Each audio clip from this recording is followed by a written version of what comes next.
What's up, Neveah Icon? Thank you so much for coming. I appreciate you stopping here and chilling with me. Let me get to know you a little bit better. Yes. So for the people, let them know like when did you start in ballroom? I started ballroom at the age of 17, but when I started ballroom at the age of 13, I started with the House of Herrera, with Face and Brittany, and then after that, I started to to do balls from city to cities, from state to states, and then after that, I walked. Well, it was a Rumble Ball.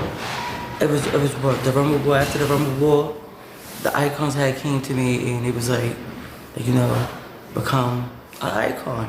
Because at that point in time, the Herreras was closing in, departing, but different chapters were still open. So after the chapter in New York City closed, I just went to the House of Icon.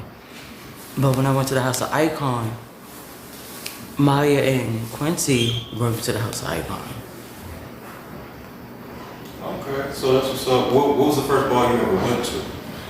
The first ball I ever went to was the Paris Dupree ball in Harlem. Okay. And we by the gym on 145th. And I think I came up for a Virgin's performance. Okay. Okay. And what first attracted you to ballroom? Like, what made you just walk in and be like, this is for me? Well, when I was younger, I was already dancing. I was already in the industry. So pretty much, basically, I wanted to reach out there and do more activities and stuff like that. So I was like, okay, maybe just do ballroom. So how I found ballroom through the Kiki scene. I was going to the door, and I had met Luna, old school girls that was a part of the ballroom scene from back in the days and stuff like that. I had met Luna, I met Whitney, I met Hector Extravaganza, and stuff like that. So around that time, I was in high school, but I was also going to LGBT after school programs to keep me motivated, just to keep me busy, so I could just come home when it's time to come home. I could just do my homework, and just eat, just go to sleep. That's it. So when I was going to the door, Luna had a Kiki scene. And the Kiki scene is pretty much basically, Kiki scene is the youth community for the LGBT youth kids that's in high school or junior high school that want to come to an LGBT center and express itself and be themselves because they can't go home and be who they are. You feel me? So when you come to the Kiki scene, pretty much basically Kiki scene is preparing you from the real ball. But a lot of people really don't know that or understand that. But it's like when you have the peers and the educators there, and you have the Kiki scene, but you also have the real ball promoters as the teachers and your elders sitting there breaking it down to you, sitting there what's this and what's that, what's this category and stuff like that. Pretty much basically the Kiki scene prepare you for the real scene, because when you step into the real scene, you have finance. You can't travel and go to a ball and think you'll be okay and stuff like that. No, the Kiki scene and the real scene is two different things. So you think the mainstream scene is more expensive? I feel like the mainstream is more the adult life because of the age bracket between the Kiki scene. I'm young, I'm still in high school. So how you expect me to say to go to a real ball if it says you must be 21 to get in? You have to remember, when you go to a real ball, they serve alcohol and beverages and stuff like that. And younger kids can't drink. So when you have a real ball or a real function, which basically that's the adult life. People that got jobs and stuff like that, or do this as a major life and stuff like that. Paris is Burning, pretty much basically that. When Paris is Burning first came out, pretty much basically it was breaking it down about what is the ballroom scene is about. But a lot of people didn't understand or catch the knowledge or the picture or the concept about what was Paris is Burning. Paris is Burning was pretty much basically showing, educating y'all how to survive and live life through ballroom and live real life. You feel me? When you go to ballroom, okay, yeah, you go to ballroom, but honey, at the end of the day, that shit is not real. not just for fun and fantasy. You feel me? Yeah. Ballroom not gonna pay your bills or put clothes on your back or anything like that. You're in the real world now. Now ballroom just for new activity, because you're in the LGBT life. But you also have to remember that a lot of straight people or different heterosexual people not gonna understand what we come for or sit there and understand, but like, oh, like, you know, what's that, this, that, da, da, da, da. Education is the key to everything. Once you break it down and stuff like that, people sit there and realize, like, you know, okay, now I understand, now I get the picture. Yeah.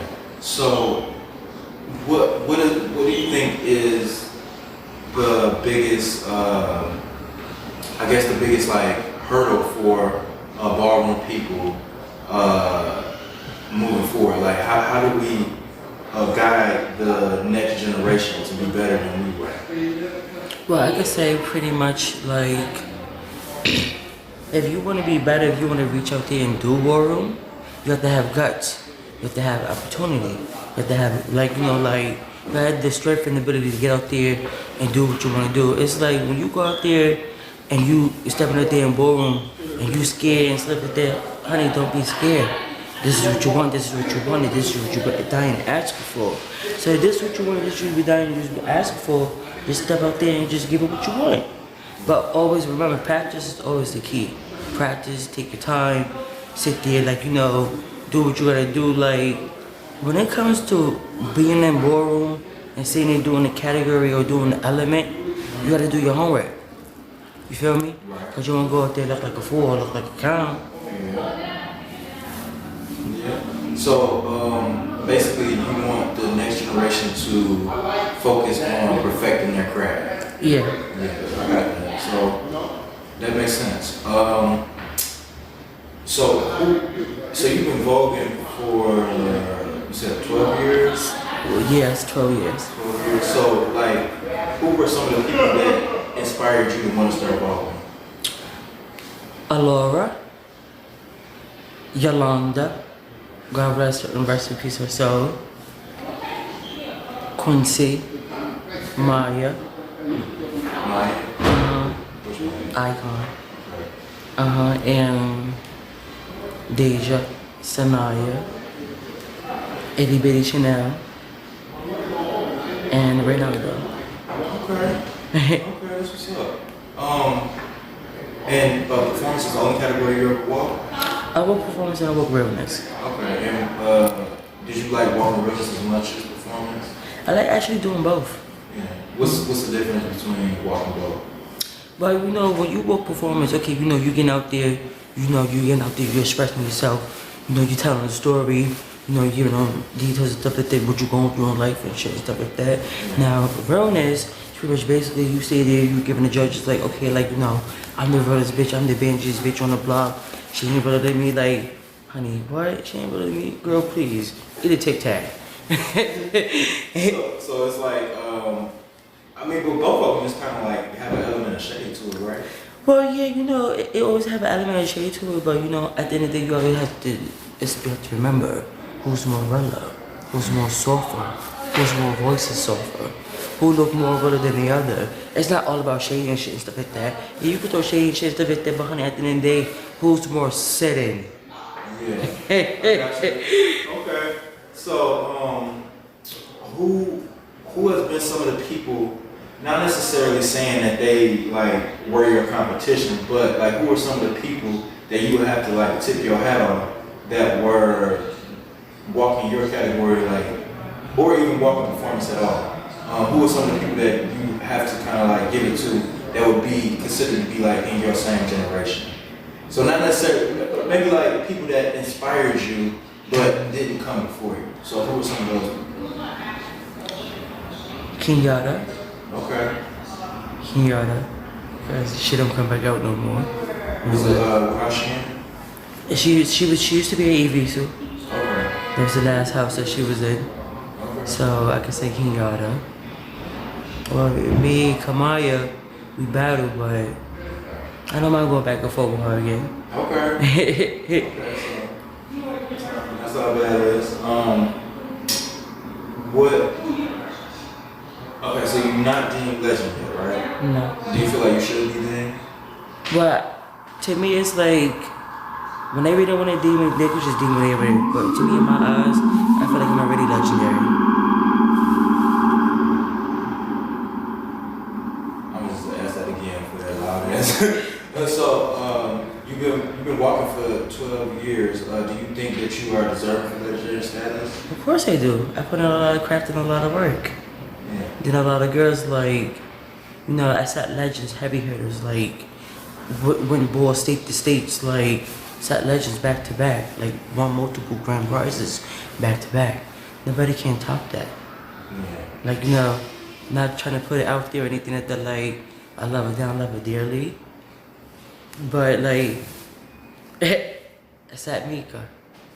I didn't mean to or anything like that, but only thing I wanted to do was have fun with the old school girls. You said you ain't mean to. What's Yeah. Like, I just wanted to have fun. Like, I felt like I was back in VHS. Like, fuck it, like. Oh, Sheneneh, Mika. Let's go. Pop the beat.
What?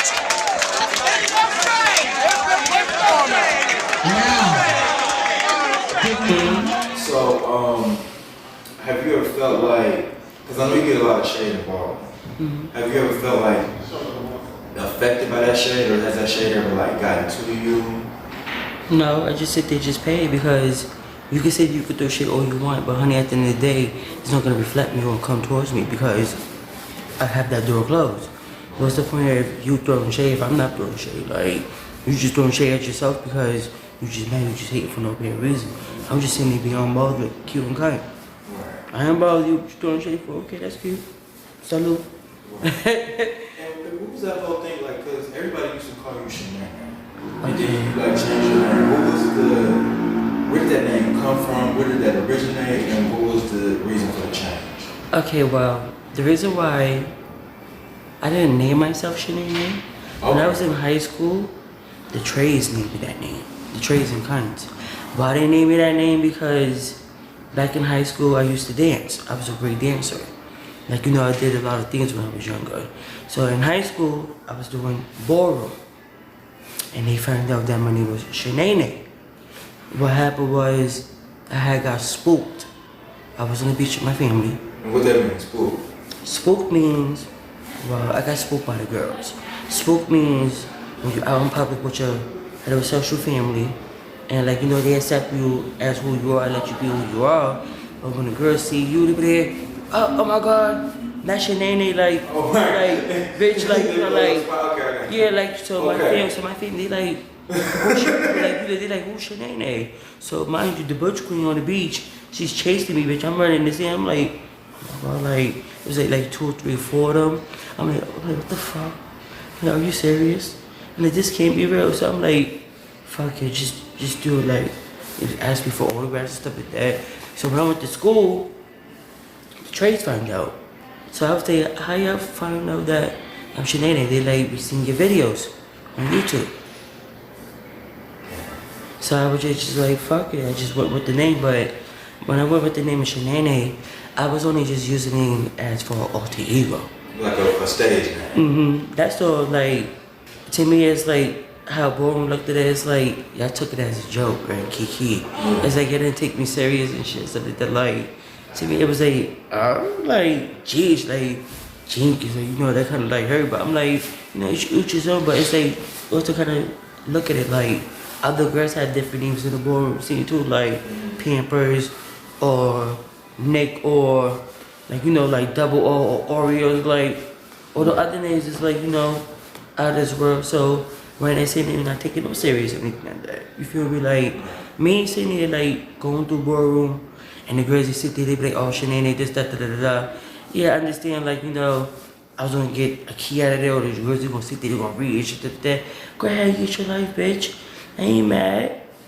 Go ahead. So, but so from that name coming from like basically like it's supposed to be like a key.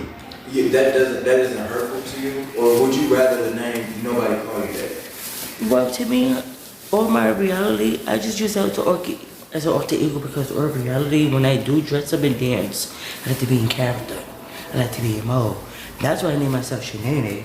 I didn't really want to do it the right way, how she do it, because I don't want to get sued by Martin. But if I already had the name, so if I would have just sat there, just started dressing up, just went out there, no, I would just felt like I was just the next one, Gino Gospel. Yeah. So, what are your aspirations for Ballroom moving forward? Like, what do you want? Like, what's next? Because it's like you said, you're set legends, icons. You won all these grand prizes. Like, what's next? What more do you want out of it? I'm just continuing to see where it leads. That's all. Do you like have an expiration date in your head? Like, oh, I'm gonna stop walking this year, or you just taking the day? No, I would never stop walking Ballroom because Ballroom is fun. When you come out and like, you know, when you stop coming out for Ballroom, you come back out, you know, you're living your life, you're enjoying yourself, you take care of yourself. At the end of the day, Ballroom's always gonna be there. Ballroom ain't going nowhere. You feel me? So it's like when you do take your break and you focus on yourself and focus on your life, when you come back out and wanna blast the floors to let the girls see your shit and stuff like that. You say like, oh, I made you this, that, da, da, da, da. That's how you do it. Like, you know, you keep coming back out to these functions and stuff like that because they get sick and tired of you. They really get sick and tired of you. So it's like, I just worry about focus on being on my, like, you know, on my road. Like, I don't chill with the girls or anything like that in my social life. Like, you know, I got gay family and stuff like that, but in reality, I chill with cunts and trades. Like, I don't really chill with a lot of girls or anything like that. Like, other girls, they see. Huh? You said you chill with who? Cunts and trades. Cause like, you know, that's where I grew up with. Cunts and trades. So when we like being on the block, do other shit. But it's like, you know, like me just sitting there being with the girls or like, you know, or go out of town with the girls and shit and stuff like that. The girls ain't fair. Yeah. So it's like I just think to myself and just do what I gotta do. You feel me? Like, would you like more trans girlfriends, or it's not really?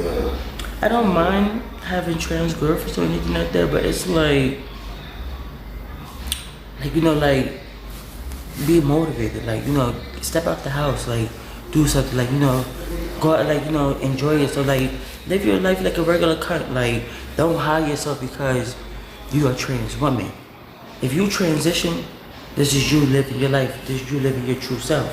So this is you living your life and living your true self. Why hide? Because of what people in society think. Fuck what people in society think. Live your life and be who you are. Because honey, at the end of the day, you accept this. You have to take that pill, you have to take that consequences. You feel me? Like, being a trans is hard, but also you also have to remember, being a trans is also respecting yourself and respecting the person of who you are. If you're a trans woman, respect yourself as a trans woman. Don't be all with your whole bunch of girlfriends, you all out there fagging out and shit and stuff like that. That's not how you conduct yourself like a lady. You feel me? Okay, I got you. So, moving forward, I want to thank you for coming here, sharing this conversation with me. I've been a fan of you for like years, like when I first started like walking balls, like I would go online and just be watching clips, and you was like one of the girls that kind of like stood out to me. I always thought you was really talented, but I never knew anything about you. Thank you. You know, so I'm glad I hunted you down on Facebook, and we got a chance to make this happen. I think you were very intelligent. I didn't know, like I said, I didn't know anything about your personality. Thank you. And yeah, I'm glad you came and shared the wisdom that you have acquired over your time at Ballroom. So the last question I want to ask you is, describe yourself in 5 words or less. Brilliant, hilarious, sweetest, humble, and very caring. Thank you so much for coming. You're welcome. Hi, I'm Neveah, up and coming legend. And I would like to say to everybody, be yourself, live your life. For all my trans sisters and trans women, be yourself, come out, do what you want to do. Like, you want to live your life, you want to be who you are, do what you want to do. You want to, like, you know, gain character, get out there, honey. Ain't nobody stopping you. But it's the making of life. Take your time, take your hormones, be kind, vitamins, water, fruits, take your time. Take blockers once a day, shots every twice, once a month. Bye, y'all, love y'all.